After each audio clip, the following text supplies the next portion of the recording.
오늘은 욥기 16장 말씀입니다. 오늘 주신 말씀 속에서 우리가 위로를 얻고 또 힘을 얻고 또 하나님의 지혜를 얻는 귀한 시간 되기를 바랍니다. 우리가 16장은 15장에서 시작된 2차 변론, 즉 엘리바스가 했던 좀 더 한층 더 날카로워졌던 그 말 뒤에 그에 대한 욥의 응답, 욥의 반박, 욥의 논박, 이런 것들이 이어지는 그런 내용들입니다. 그런데 16장의 말씀을 보면 이 욥의 응답이 단순한 반박이 아니라 이 논리적 싸움의 장이라기보다 고난을 당하고 있는 사람이 겪고 있는 어떤 관계적인 붕괴, 또 영혼의 고립, 그리고 마지막에는 하나님께 올리는 호소가 담겨 있는 그런 내용들이 이 16장에 기록되어 있습니다. 15장에서 우리는 엘리바스가 말로 욥을 정죄하고 욥의 어떤 고난에 대해서 규정하는 내용들을 우리가 보았는데, 이 16장에서 욥은 그 정죄의 말이 실제로 어떤 결과를 낳는지, 고난당하는 사람의 마음을 어떻게 무너뜨리는가 하는 것들을 이 16장을 통해서 확인해 볼 수가 있습니다. 동시에 욥은 사람에게서 끊어진 자리에서 시선을 돌려 하늘로 그의 시선을 올리는 것을 봅니다. 그래서 마지막에 보면 그가 내 증인이 하늘에 계시다라는 고백으로 이어가는데, 고난이 결국 신앙을 죽이고 무너뜨리고 망하게 한 것이 아니라 결국 그 신앙이 어디로 향하게 되는가, 하늘로 향하는 그러한 모습들을 우리에게 다시 보여주고 있습니다. 구조는 한 4단계 정도, 한 4단락 정도로 나누어서 볼 수가 있는데, 1절부터 5절까지 보시면 친구들이 위로했던 그 위로가 되지 못한다. 왜 위로가 되지 못하는가에 대해서 지적을 하고 있고, 6절부터 14절까지 말씀을 보시면 하나님께서 자신을 공격하시는 것처럼 느껴진다.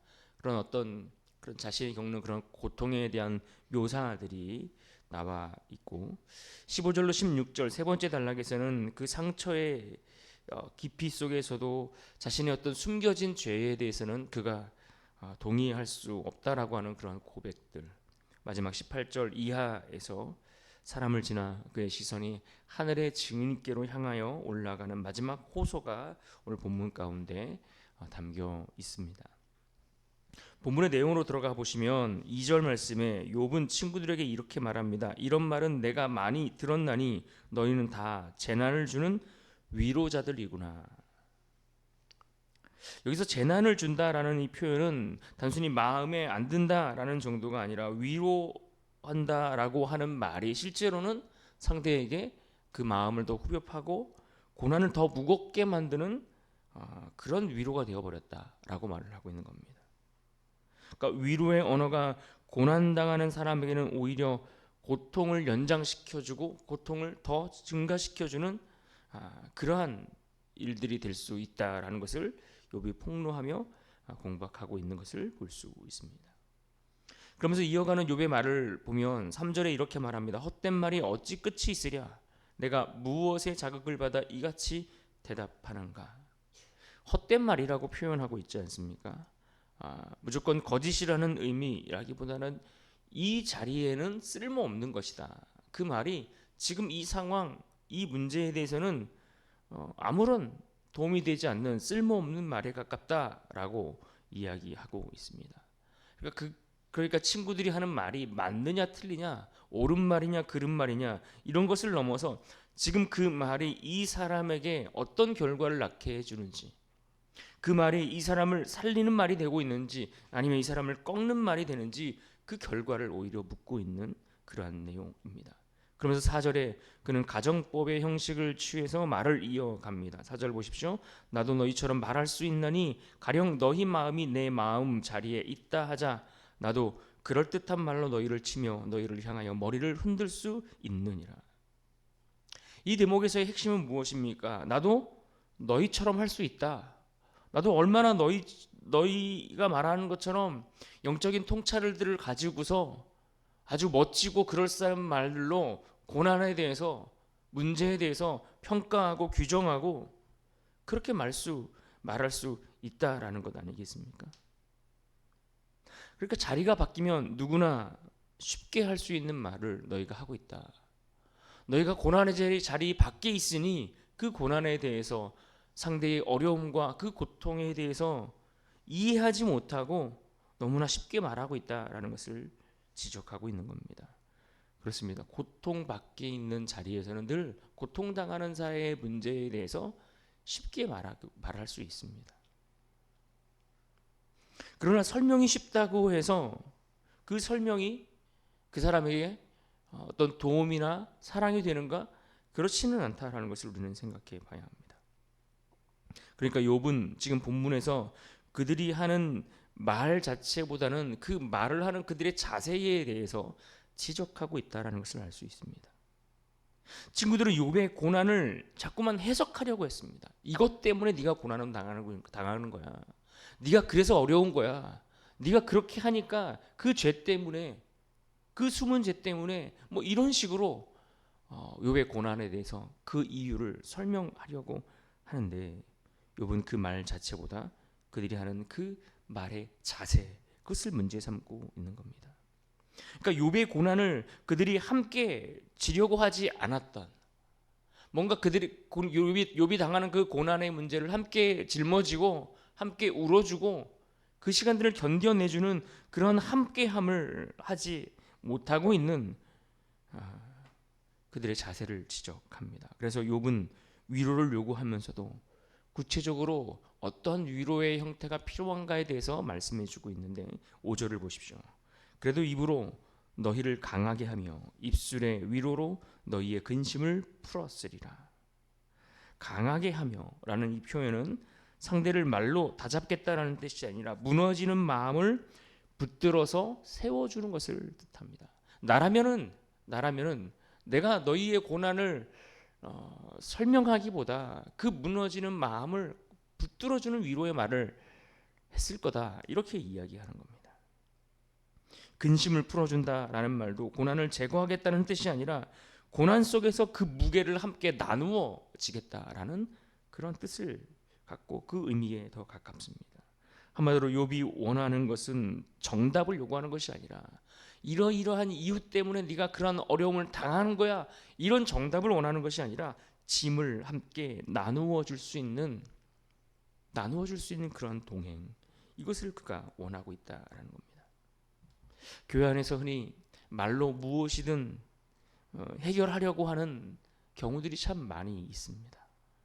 그러나 오히려 오늘 본문 16장의 말씀은 그 말이 고난당하는 사람을 굳게 하는가 아니면 더 무너지게 하는가, 이 질문을 우리에게 던지고 있는 겁니다. 누군가의 고난 앞에서 우리는 원인부터 찾기 좋아하고 그 원인의 그 이유를 설명하기를 좋아하지만, 그러나 실제로 살아가는 우리의 삶의 현장 속에서는 그런 원인을 규명하는 일보다 더 시급한 일들이 있습니다. 그것은 무엇이겠습니까? 그 고난당하는 자가 호흡이 끊어지지 않도록 도와주는 것, 그가 하나님을 향하여 온전히 등을 돌리지 않도록 그 관계를 지켜주기 위해서 그 마음을 붙들어주는 것, 이것이 그 원인을 규명하는 것보다 훨씬 중요한 문제 아닐까요? 그러니까 욥이 반박하며 가르쳐주는 위로는 무엇입니까? 내가 너의 그 고난의 문제에 대해서 다 설명해 줄게, 이게 아니라 내가 너와 함께 있어 줄게, 이거를 요구하고 있다라는 겁니다. 이제 두 번째 단락 6절 이하에 들어가시면 욥이 그의 시선을 돌려 하나님께로 향하여 이렇게 말합니다. 6절을 보십시오. 내가 말하여도 내 근심이 풀리지 아니하고 잠잠하여도 내 아픔이 줄어들지 않으리라. 여기서 욥은 말하면 낫는다라는 어떤 낙관적인 태도, 참으면 해결될 거다라고 하는 어떤 인내, 이 모든 것들을 다 거부하고 있습니다. 왜냐하면 말을 해도 고통은 남고 참아도 견뎌도 고통은 여전히 남기 때문에 그렇습니다. 그래서 그는 이 고난을 어떻게 이해할 것인가의 문제보다 실제로 그 고난은 한 사람의 인생을 완전히 짓누르는 어떤 무거운 무게감이 있다라는 그 관점에서 접근할 필요가 있는 겁니다. 또 욥은 하나님을 향해 이렇게 묘사합니다. 9절을 보십시오. 그는 진노하사 나를 찢고 적대시하시며 나를 향하여 이를 갈고 원수가 되어 날카로운 눈초리로 나를 보시고. 또 11절 보십시오. 하나님이 나를 악인에게 넘기시며 행악자의 손에 던지셨구나. 12절도 보실까요? 내가 평안하더니 그가 나를 꺾으시며 내 목을 잡아 나를 부서뜨리시며 나를 세워 관역을 삼으시고. 지금 욥이 하나님에 대해서 표현하는 내용들입니다. 굉장히 충격적인 표현들은 아닙니다. 하나님이 나를 향하여 대적하시는 자처럼, 나를 관역에 맞추어서 조준하시는 그러한 분처럼 그가 느끼고 있다라는 이야기입니다. 여기서 우리가 중요하게 놓치지 말아야 할 것이 있다면 무엇일까요? 욥은 이와 같은 이야기들을 하나님 없는 자리에서 하는 것이 아니라 하나님을 향하여 직접 이러한 자신의 답답함을 토로하고 있다라는 것 아닐까요? 고난 중에도 여전히 신앙이 붕괴되고 무너지지 않고 그 신앙이 흔들리는 가장 깊은 자리에서도 그의 솔직함을 드러내요. 오히려 이것이 하나님 앞에 올려드리는 기도가 되고 있다라는 점일 겁니다. 그러면서 욥의 이러한 표현들은 객관적인 측면에서 그가 진술하는 어떤 교리를 이야기하는 것이 아니라 고난을 당하는 사람의 입장에서 느껴지는 그 무게감, 그 체감의 언어들을 사용하고 있는 것을 볼 수 있습니다. 고난당하는 자가 느끼는 느낌, 하나님이 나를 버리신 것 같다, 하나님이 나를 겨누시고 있는 것 같다, 하나님이 나를 표적으로 삼으신 것 같다라는 그러한 고난당하는 자의 그 입장에서 호소하고 있는 내용들입니다. 이러한 영혼의 상처를 입은 이들의 호소의 이런 고백들은 시편과 같은 말씀 속에서도 자주 반복되는 것을 우리가 볼 수 있는데, 그의 어떤 우리 내면의 그런 고통스러운 그 괴로움들을 이렇게 표현하는 것을 성경은 하나님 앞에 덕스럽지 못하고 불경한 것이다 이렇게 취급하지 않고 오히려 그러한 솔직한 마음들을 다 끄집어내어 올려드리는 이것이 하나의 기도가 될 수 있도록 허락하고 계시는 것을 우리는 볼 수 있습니다. 그래서 우리가 기억할 것은 고난당하는 성도에게는 하나님을 이해하지 못하고 하나님이 멀게 느껴지고 심지어 나를 대적하시는 자처럼 느껴진다 할지라도 그 상태가 믿음이 없다라고 우리가 그렇게 단정 지을 수 없다라는 겁니다. 중요한 것은 그 문제를 가지고 내가 하나님 앞에 씨름하고 있느냐, 내 앞에 풀려지지 않는 그 고난의 문제를 가지고서 여전히 하나님 앞에 이 문제를 내어놓고 있는가. 또 고난당한 이들을 곁에 둔 성도들은 어떤 자세를 취해야겠습니까? 하나님은 절대 그러지 않으셔라고 이야기하거나 경고하면 안 된다라는 이야기입니다. 그 영혼이 계속 하나님 앞에 머물러 기도하며 하나님 앞에 이 문제를 묻고 구하고 씨름할 수 있도록 그가 하나님 앞에 숨 쉴 수 있도록 도와주는 그러한 역할들을 감당해야 하지 않을까요? 이제 15절을 보십시오. 내가 굵은 배를 꿰매며 내 피부에 덮고 내 뿔을 티끌에 덮였구나. 욥은 자신의 비참한 상태를 표현하고 있습니다. 베옷과 티끌, 이것은 애통과 슬픔, 상실 이런 것들을 상징하는 단어입니다. 욥은 자신이 낮아질 대로 낮아졌다라고 고백하면서 이야기합니다. 중요한 말이 17절에 나오는데요. 그러나 내 손에는 포악이 없고 나의 기도는 정결하니라. 그러니까 이 말은 나는 죄가 없다, 완전 무결하다라는 어떤 자신의 대해서 결백하다 이렇게 선언하는 것이 아닙니다. 욥이 지금 부정하는 것은 친구들이 붙였던 프레임이 있지 않습니까? 그 프레임이 무엇입니까? 분명히 너는 죄를 지었기 때문에 고난을 받는다. 이런 어떤 그들이 정한 규정, 그들이 정해놓은 그런 프레임, 이런 것들에 대해서 거부하는 그러한 표현들인 겁니다. 그러니까 내 삶을 돌아봐도 내가 지금 이 재앙을 받을 만한 마땅한 폭력과 위선들은 없다. 이 정도의 고백을 하고 있다라는 겁니다. 부당한 낙인에 대해서 그가 고백하는 말을 우리가 들을 수 있는 것입니다. 그러면서 그는 마지막 18절 이하에서 이렇게 외칩니다. 18절을 먼저 봅니다. 땅아 내 피를 가리지 말라. 나의 부르짖음이 쉴 자리를 잡지 못하게 하라. 내 억울함이 묻히지 않게 해달라라고 그는 호소하고 있습니다. 인간의 법정, 사람들의 여론, 뭐 이런 것들이 자신을 지켜주지 못하니까 그는 결국 하늘 법정으로 가겠다, 이런 고백을 하고 있는 겁니다. 더 높은 인간의 법정이 아니라 이보다 더 높은 법정으로 가서 하나님의 법정으로 나아가서 이 문제를 내가 그 앞에 아르겠다라고 말하고 있습니다. 그래서 16장의 정점이라고 할 수 있는 그의 말이 19절에 이어집니다. 19절을 보십시오. 지금 나의 증인이 하늘에 계시고 나의 중보자가 높은 데 계시니라. 지금 사람들이 욥에 대해서 증언해 주지 않고 그를 도와주지 않으니까 욥은 하늘의 증인을 이야기하고 있습니다. 여기서 증인이라는 것은 욥의 사정을 말해줄 수 있는 사람, 뭔가 그의 문제에 대해서 최종적으로 제대로 판결을 해줄 수 있는 분, 그를 가리키고 있는 겁니다.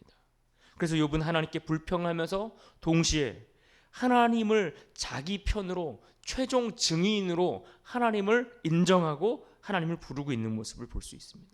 이것이 욥기서에 나오는 깊이 있는 하나의 어떤 역설이라고 그렇게 우리가 말할 수 있을 겁니다. 그래서 20절을 보십시오. 나의 친구는 나를 조롱하고 내 눈은 하나님을 향하여 눈물을 흘리니. 친구는 나를 조롱하고 세상은 나를 비난하고 나를 욕하고 손가락질을 하지만 욥의 눈물의 방향은 더 이상 인간들의 그러한 시선과 평가에 머물러 있지 않고 하나님께로 향한다라는 것을 우리가 볼 수 있습니다. 그러면서 21절과 22절에서 욥은 중재해 줄 것을, 하나님께서 중재해 주실 것에 대한 소망을 내비치고 있습니다.